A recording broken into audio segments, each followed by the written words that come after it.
Labadiena, brangieji. Šiandien noriu supažindinti jūs su John Bauer Taro klade, kurią išleido visiems labai gerai žinomas Los Scarabeo leidėjas. Kaip matote, dėžutė standartinė, nepakietinta ir viduje kortos ir balta maža knygutė. Kaip įprasta Los Scarabeo knygelėse yra tekstas pateiktas keliom kalbom.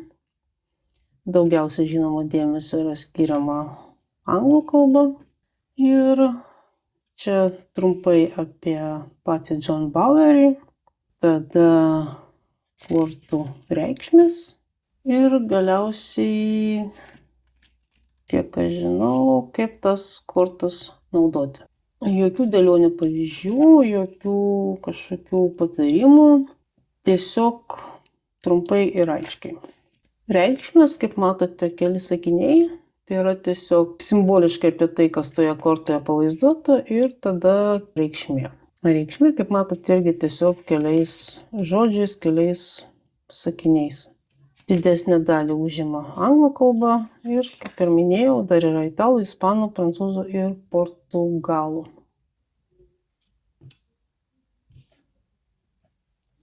Kortos yra kiek siauresnės nei įprasta, 6,5 ant 12, ne 7.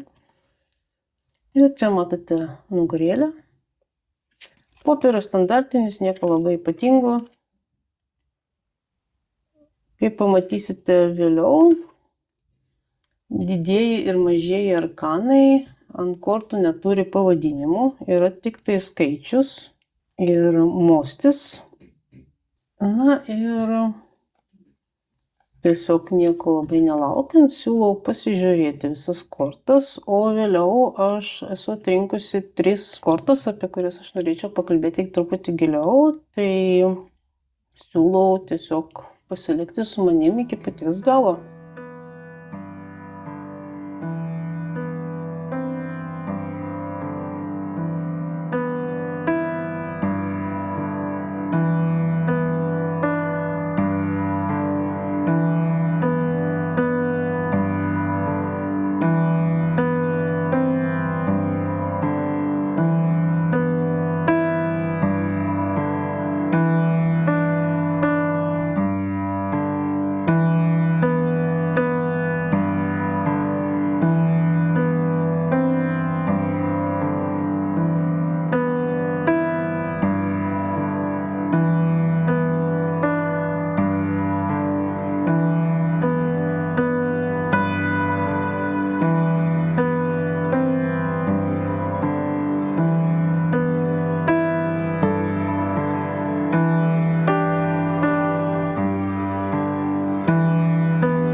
Tokia štai kaladė.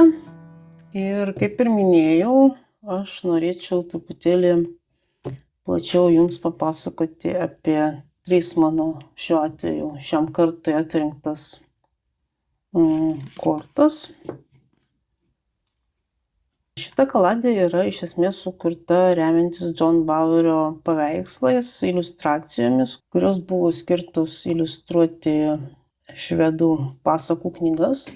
Ir, kaip žinote, Švedijos, apskritai Skandinavijos legendos, tautosaka, pasakos, mitai stipriai yra susijęs su visokiais troliais, gnomais ir panašiai.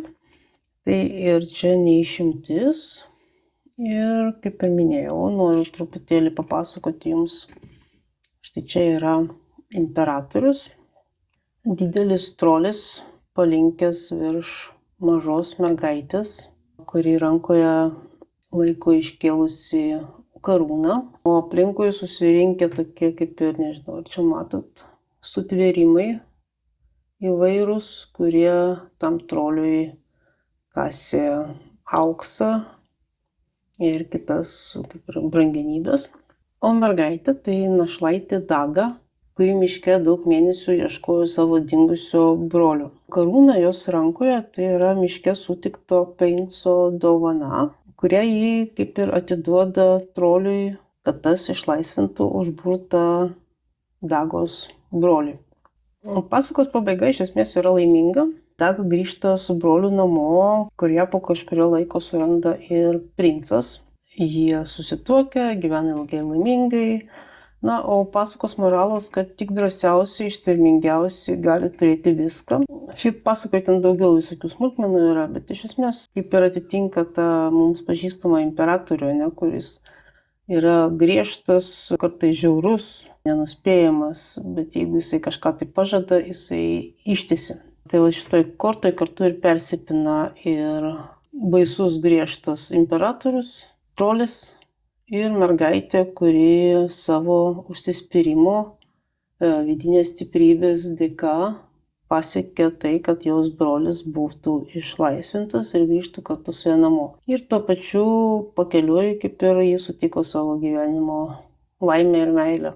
Tai va, laiminga pabaiga. Toliau aš atrinkau jums dar vieną kortą, tai yra mėnulio korta numeris 18. Taigi čia matome mergaitę ant briedžio nugaros, naktis, mėnulis. Mergaitė įkalba briedį, šitą didingą laukinį žvėrį, kad jis parodytų jai pasaulį. Ir nors briedis ją atkalbinėjo, sakydamas, kad pati tokia kelionė yra labai pavojinga, kad pasaulis apskritai yra šaltas ir nedėkingas, mergaitė užsispyrusi įtikino briedį, kad jos gerumo ir jos šilumos užteks visiems. Pakeliui jie sutinka elfus ir briedis ją įspėja, kad nors jie ir atrodo mieli ir draugiški, bet jais negalima pasitikėti, ko pasiekoje taip ir gaunasi, jie apgauna mergaitę. Vėliau jie susitinka raganą, kuri raganą irgi apgauna. Na, tokia liūdnoka istorija. Visos aš jos čia eilinį kartą nepasakosiu, bet kaip ir sakau, pasaka yra liūdna, su liūdna pabaiga. Ta pasaka yra apie prarastą širdį, apie liūdesį, draugystę ir ilgesį. Ir kaip pati ta mėnulio korta persipina su tom iliuzijom apie gražų galbūt pasaulį ir koks tas pasaulis kartais gali būti apgaulingas ir nedėkingas. Tai va, ir dar apie vieną kortą, šį kartą mažųjų arkanų kortą, 9 lazdos, vėlgi pagal pasaką. Istorijoje pasakoma apie fermerio vaiką, kuris niekad nieko nebijojo.